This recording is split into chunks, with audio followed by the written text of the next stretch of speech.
Bienvenidos a Inventario 20.1. El día de hoy los saludo desde el Instituto de Ingeniería, reconocido por ser uno de los centros de investigación más productivos de nuestra universidad y de todo el país.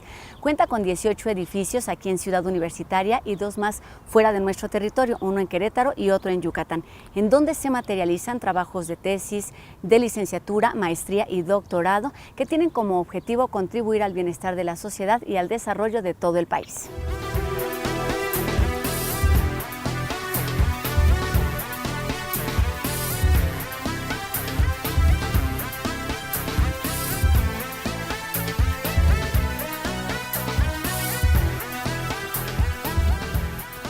Comenzamos con artes visuales. Obras realizadas en 1945 conviven en el mismo espacio con piezas de Francisco de Goya, Salvador Dalí, Juan Soriano, Francisco Toledo y el Dr. Lacra, entre otros, en la exposición titulada La Mirada de Toledo, que reúne 92 piezas tomadas de la colección del artista juchiteco.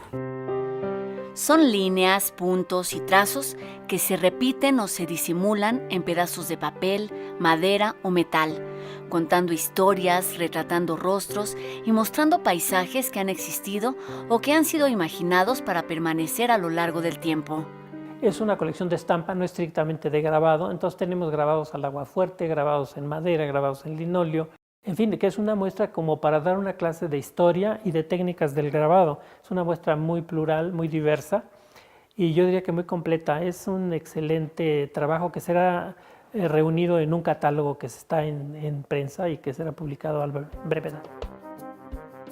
El tema con el que inicia este recorrido son los sismos ocurridos en septiembre pasado. Francisco Toledo es, a no dudarlo, el artista vivo más importante de este país en la línea figurativa.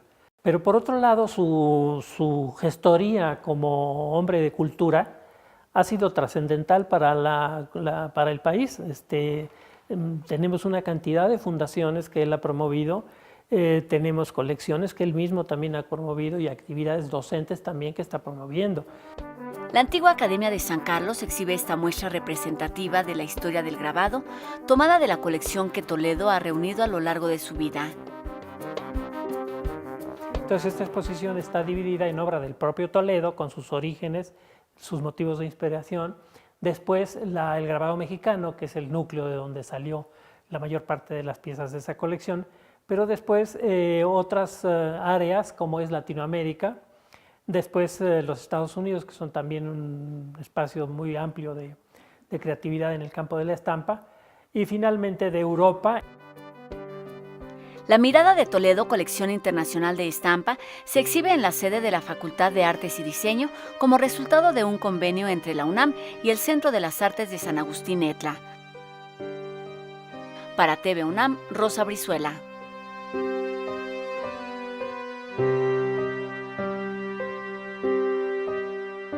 Después de los sismos ocurridos durante septiembre del año pasado, fueron recurrentes las imágenes con edificios destruidos. Esto nos dejó una nueva lección acerca del diseño de las construcciones, considerando su funcionalidad para garantizar la seguridad de quienes hacen uso de ellas. Vamos a ver la siguiente historia. En el Instituto de Ingeniería se desarrolla un sistema de amortiguamiento único en su tipo, que a través de un campo magnético reduce en las edificaciones el impacto de las vibraciones producidas durante un sismo, minimizando con ello el movimiento de la construcción. Evidentemente tiene la ventaja de que no tiene necesidad de energía eléctrica para funcionar. Es un sistema que se mueve cuando se mueve la estructura y no tiene necesidad de ningún sistema excitador. El tipo de amortiguadores permite su instalación de manera muy sencilla, porque basta atornillarlos al sistema de piso de cada estructura y no requieren ningún equipo adicional.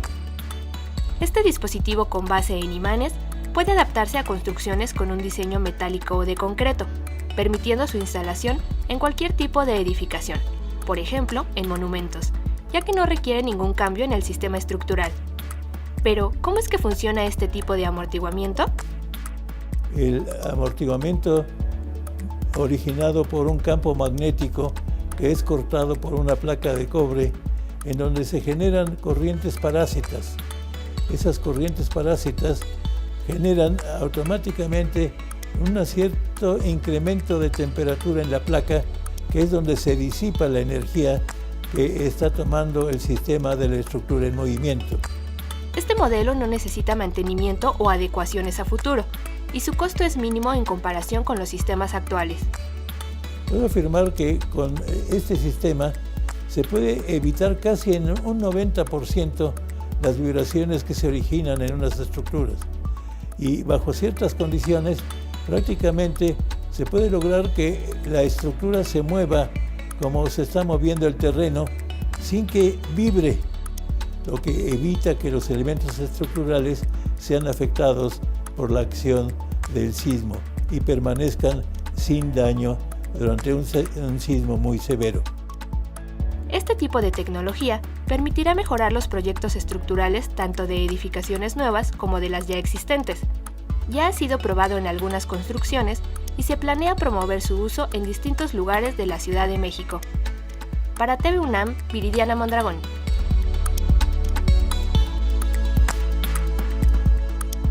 Concluyó en Jalisco Talentland. Se trata de la fiesta tecnológica más grande del país, donde la UNAM estuvo presente con distintas actividades. Una de ellas fue la exposición del ábaco a la computadora, organizada por el Museo de las Ciencias Universum, donde los asistentes tuvieron la oportunidad de disfrutar de avances tecnológicos del siglo pasado que nos ayudan a entender nuestro presente.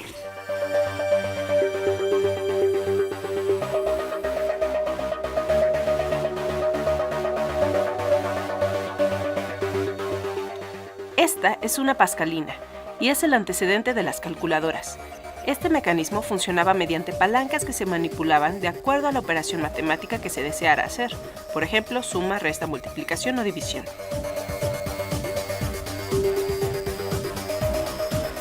Anteriormente se almacenaba información en artefactos que ahora sería imposible cargar en nuestra mochila.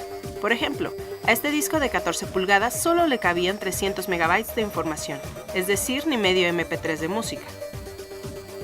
Esta especie de discos compactos en realidad son cintas magnéticas, donde se guardaban videos, audio o documentos.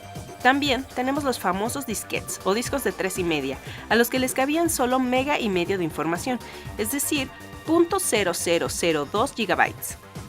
En la exposición también mostraron a la tatarabuela de las iMac, la Apple II, que fue una novedad en su época, pues fue el primer equipo en producirse en masa que incorporó un sistema de ventanas y de mouse.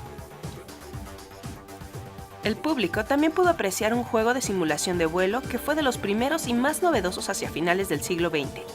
Cuenta con un teclado alfanumérico, el cartucho de simulación y el joystick, con el que se controlaba la nave. La exposición del ábaco a la computadora y robots ochenteros fueron organizadas por la Dirección General de Divulgación de la Ciencia de la UNAM. De esta manera, quienes conocían estas tecnologías solo por imágenes en internet o en voz de sus padres o abuelos, las tuvieron frente a frente. Para TV UNAM, Belén Guillén. Robots, drones, videojuegos y otros avances tecnológicos estuvieron presentes en este encuentro que obtuvo un récord Guinness por la competencia de robótica más grande del mundo. Vamos a revivir algunos de esos momentos en nuestra siguiente postal.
Al volver de la pausa conoceremos una herramienta que permite disminuir los efectos de la sequía en el país y además disfrutaremos de la belleza y la historia del Palacio de la Autonomía aquí en Inventario 20.1. Regresamos.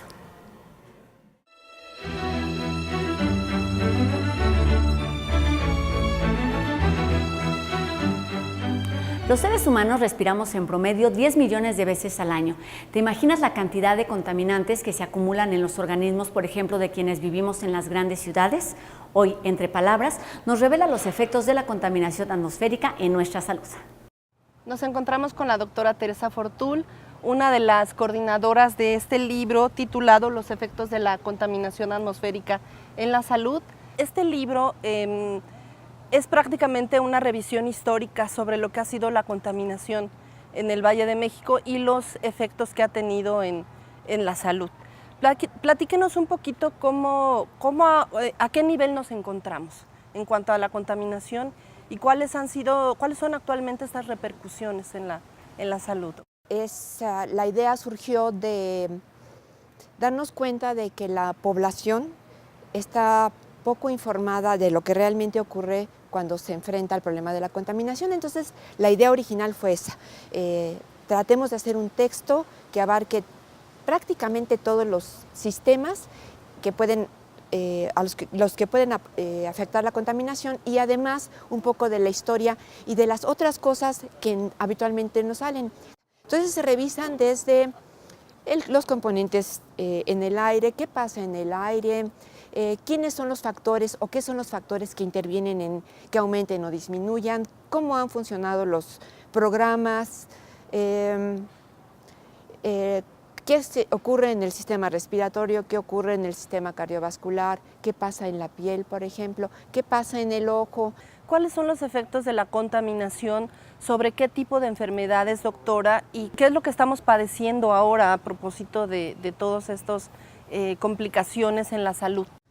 Esto que está en el aire lo inhalamos y eso llega al resto del organismo y de alguna manera produce respuestas que al paciente diabetes va a favorecer, por ejemplo, que haya un cuadro, una situación se llama de inflamación crónica o de estrés oxidante, y esto va a favorecer que se presenten alteraciones metabólicas y esto puede favorecer en algunas personas que eventos como la obesidad o la diabetes sean más frecuentes o sean parte del problema. Lo que inhalamos a través de las partículas principalmente, ahí van muchos agentes que pueden favorecer que se presente cáncer en diferentes sitios. ¿Qué puede encontrar la población o los lectores de este texto como apoyo para tratar de la ciudadanía solventar o ayudar a controlar esta contaminación?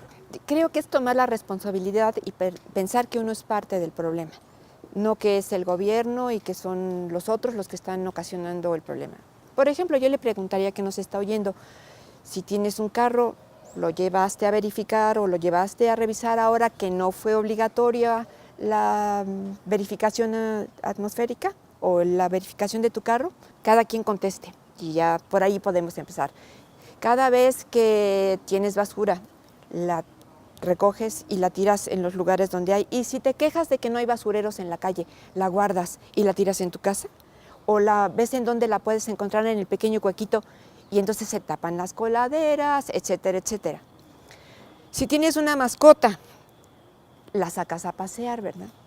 Recoge sus heces, porque esas se van a secar y en algún momento las vamos a inhalar. O cuando haces ejercicio y estás muy cansado y dices, vas por ahí, ¿cuántas veces no hemos visto que la gente escupe en la calle? Eso es algo que no se debería de hacer. Entonces, por ahí podemos empezar. ¿Qué parte del problema, qué tanto yo soy parte del problema, no? Bueno, pues esto es lo que podemos encontrar en el título Los efectos de la contaminación atmosférica en la salud. Es un libro publicado por el Programa Universitario de Investigaciones en Salud y por el Instituto Nacional de Enfermedades Respiratorias. En 20 capítulos, el público podrá tener acceso a todo lo que se refiere a la contaminación, aprender de este tema y encontrar también soluciones. Después de un complejo proceso de restauración, el Palacio de la Autonomía está abierto al público para dar muestra de la transformación de nuestra universidad y de todo el país. Enseguida vamos a conocer algunos de sus secretos históricos, arquitectónicos y arqueológicos. En este rincón, tal vez poco conocido en pleno centro histórico, se erige una construcción que ha sido testigo y vestigio de, literalmente, todas las etapas de la edificación de la Ciudad de México. Así es. El hoy llamado Palacio de la Autonomía es un sitio que amalgama el México prehispánico, el de la conquista, la colonia, la independencia, el porfiriato, hasta llegar a ser el lugar donde, como tal, se funda nuestra Universidad Nacional Autónoma de México. Vamos a conocerlo.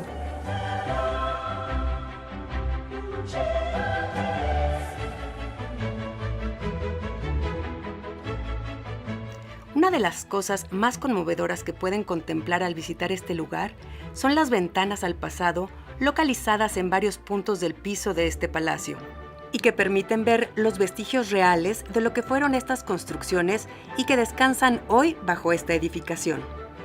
Después de la promulgación de las leyes de reforma, el que fuera convento fue expropiado y tuvo usos tan diversos como cuartel militar y hasta como vecindad. Hasta que el presidente Porfirio Díaz decide rescatar el edificio para inaugurar en 1887 la primera escuela normal de maestros. Uno de los espacios más bellos y representativos del Palacio de la Autonomía es el salón conocido como Paraninfo, que aún asombra por la belleza y solemnidad que genera su diseño. Es en este balcón circular en donde en 1929 se decreta la huelga universitaria que unos meses más tarde concluiría en el famoso Paraninfo con la firma del acta en la que se decreta la autonomía de la Universidad Nacional Autónoma de México.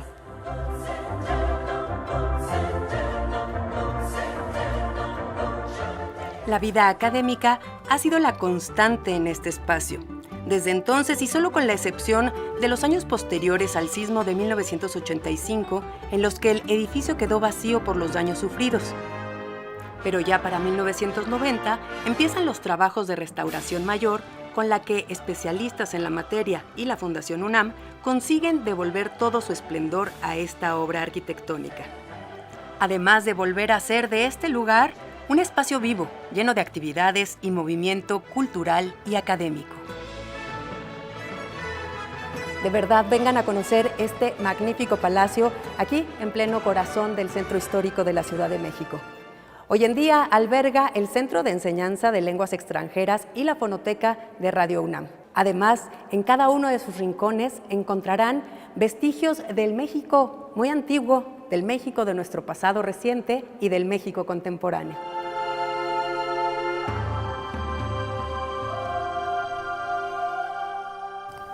El Instituto de Ingeniería creó un monitor que permite detectar las zonas de sequía en nuestro país y funciona en beneficio de los pobladores de las zonas afectadas. Eric nos tiene los detalles. El MOSEM, o Monitor de Sequía Multivariado en México, es la página de internet que conoceremos hoy aquí en el Instituto de Ingeniería. Acompáñenme. Pues la CONAGUA lo utiliza para consultarlo, para tomarlo como base para emitir dictámenes sobre precisamente las condiciones de déficit de agua en las diferentes partes de la República, para poder otorgar apoyos o recomendar el apoyo federal a estas regiones que se encuentran bajo los efectos de este desastre climatológico. El sistema es de acceso público a través de www.mosem.conagua.gov.mx y muestra mapas, gráficas, cambios temporales y otros datos. Esta información está basada, como decía, en datos que publica mensualmente la NASA. Son datos producto de tanto medición directa en tierra como modelos de superficie terrestre y modelos atmosféricos. Es de gran importancia conocer los datos que se integran a este monitor. Esta es una iniciativa que ayuda a minorar el impacto de las sequías y a mejorar la calidad de vida de los habitantes de las zonas afectadas. Para TV UNAM, Eric Plata Macías. Hoy en primera persona nos acercaremos a la trayectoria de un universitario sinaloense considerado uno de los juristas más importantes de nuestro país.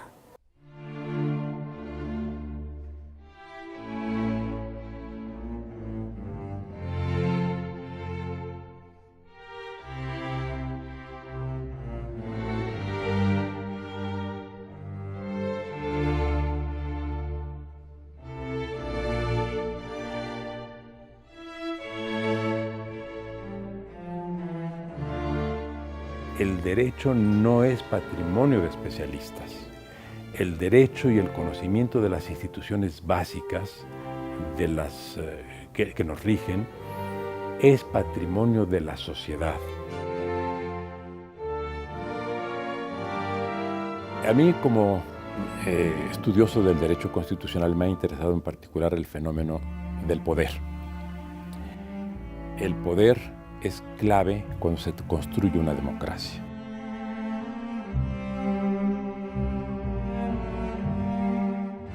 De lo que me siento en particular muy satisfecho es de haber formado parte de ese gran proceso que llevó a la construcción del doctorado en Derecho por investigación, porque además permitió que lo hiciéramos con la participación de las facultades de estudios superiores, de la Facultad de Derecho y del propio instituto.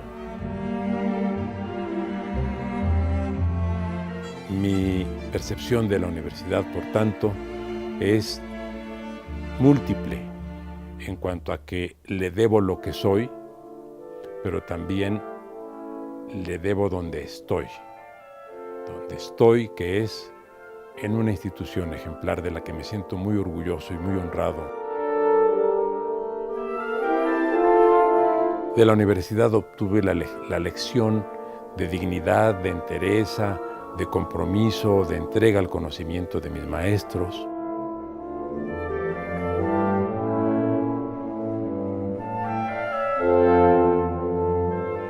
Y para terminar, los invito a tomar nota de algunas de las muchas actividades que ofrece nuestra universidad. Mi nombre es Rosa Brizuela y los espero aquí la próxima semana en Inventario 20.1. Adiós.